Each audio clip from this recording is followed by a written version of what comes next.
mereka maunya digeser di kampung yang masih di Rempang. Pemerintah melalui Menteri Investasi Bahlil Lahadalia mengatakan tidak akan membatalkan proyek Rempang Eco City Batam Kepulauan Riau meski menuai protes warga.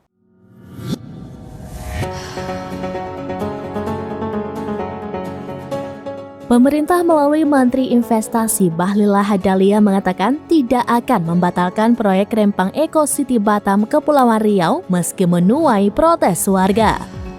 Hal tersebut disampaikan seusai rapat intern di Istana Kepresidenan Jakarta pada Senin 25 September 2023. Adapun Bahlil mengatakan bahwa dalam rapat Presiden Jokowi meminta agar penyelesaian konflik di Pulau Rempang dilakukan secara kekeluargaan. Nantinya, konflik diselesaikan dengan mengedepankan hak-hak masyarakat sekitar. Lebih lanjut, Bahlil menjelaskan bahwa dari 17.000 hektar area Pulau Rempang hanya bisa dikelola sekitar 7 hingga 8.000 hektar, sedangkan sisanya merupakan hutan lindung. Adapun Bahlil kemudian mengatakan pihaknya telah bertemu dengan tokoh masyarakat setempat. Pada kesempatan itu, ia telah menemukan bahwa solusi posisi Rempang itu bukan penggusuran dan juga bukan relokasi.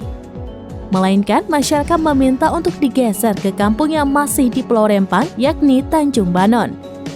Adapun Bahlil menilai masyarakat juga masih mendapatkan penghargaan atas status lahan.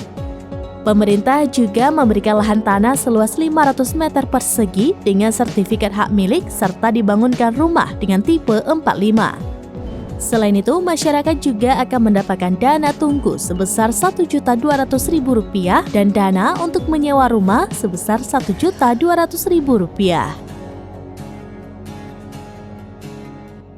Demikian informasi terkini Syederalun, saksikan terus beragam informasi lainnya. Jangan lupa like dan share seluruh akun seraminus.com.